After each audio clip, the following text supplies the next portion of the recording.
வெற்றிவேல் முருகனுக்கு அரோகரா. காலபுருஷனுக்கு 5 என்று சொல்லக்கூடிய ஸ்திரராசியான நெருப்பு ராசியான சிம்ம ராசியில் பிறந்தவர்கள் மகா சிகரமானவர்கள், வாழ்க்கை மகா உயரமானவர்கள் என்றே கூறலாம். ஏனெனில் இந்த ராசியில்தான் ஒளிக்கிரகம் என்று அழைக்கப்படும் ஆத்மகாரன் சூரிய பகவான் ஆட்சி பல பெறும் அற்புதமான பூர்வ புண்ணியம் பெற்ற மகாராஜா யோகம் பெற்றவர்கள் இந்த சிம்ம ராசியில் பிறந்த மகா சிகரங்கள் என்றே கூறலாம். சிம்ம ராசியில் ஒரு ஆண்மகன் பிறந்து அந்த ஆண்மகன் சந்திர பகவானுடன் இணைந்து சூரியன் சந்திரன் என்று சொல்லக்கூடிய ஒளிக்கிரகங்கள் ஒரே நேர்கோட்டு பாதையில் சிம்ம ராசியில் அமர்ந்து அதற்கு அந்த சிம்ம ராசிக்கு லக்னாதிபதியும் இணைந்து அமர்ந்திருப்பது அபூர்வ தனயோகம்.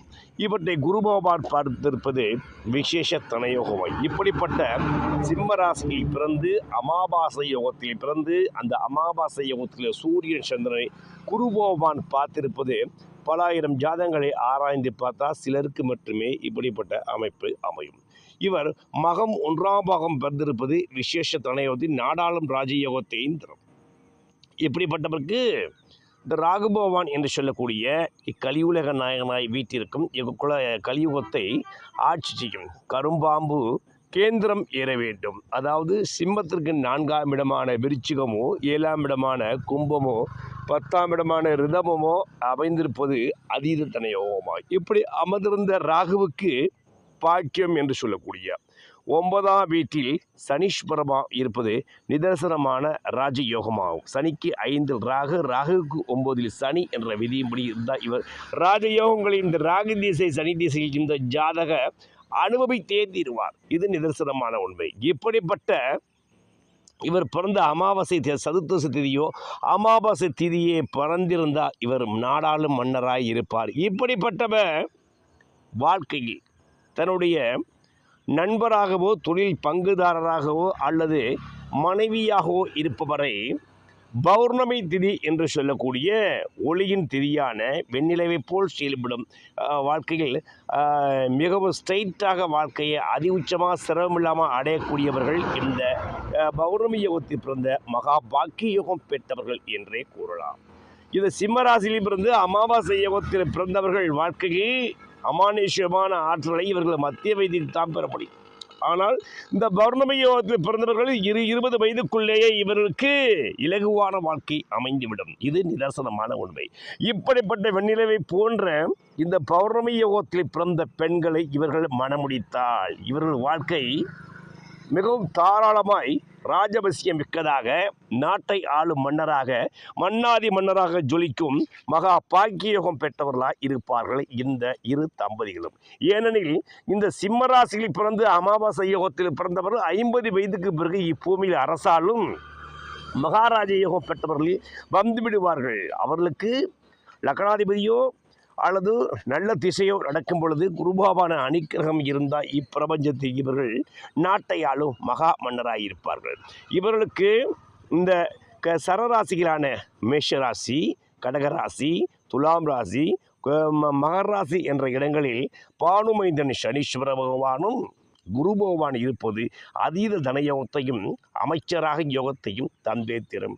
இவர்களுக்கு அமையும் லைஃப் பார்ட்னர் என்று சொல்லக்கூடிய மனைவியின் அமைப்பான இவர்கள் அவரும் ஸ்திரராசி ஸ்திரலக்கணங்களில் பிறந்திருந்து அந்த அமைப்பை பெற்றவர்கள் மகா பாக்கிய யோகம் பெற்றவர்கள்.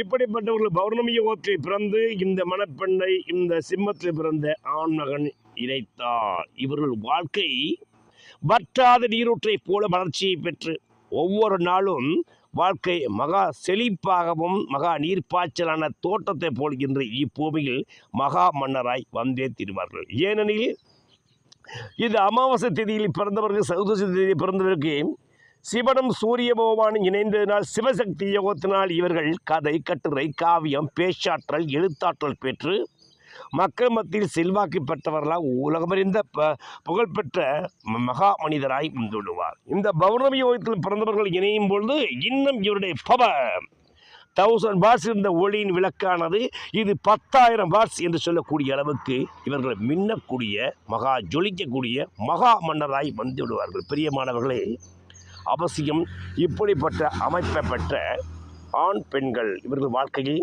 நண்பர்களாகவோ தொழில் பங்குதாரர்களோ இருக்கும்பொழுது இவர்கள் வாழ்க்கை வற்றாத நீரட்டை போல இப்பூமியில் ஜெகதல பிரதாபனாக வந்துடுவார்கள்.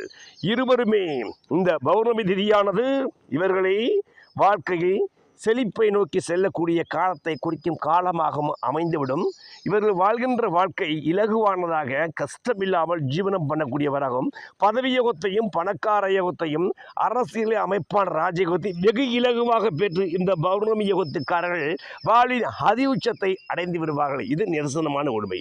இப்படிப்பட்ட பௌர்ணமி திதியோடு இந்த அமாவாதி திதியும் இணைந்து பண்ணும் பொழுது இந்த உலகத்தில் இருவரும் கட்டி காக்கும் சொத்து சுகமும் கட்டி காக்கும் பேர் புகழமும் பல தலைமுறைக்கும் நிலைத்து நிற்கும். இருவருக்கும் இந்த 5 கூடிய பூர்வ புண்ணியாதிபதி ஆட்சி உச்சம் பெற்றிருக்க வேண்டும், அல்லது அந்த 5ஆம் இடத்தை குருபோவான் பார்த்திருந்தால் இப்பூமி இவர்கள் இரவா புகழை பெற்று விடுவார்கள். இது நிதர்சனமான உண்மை எனப்படுகிறது.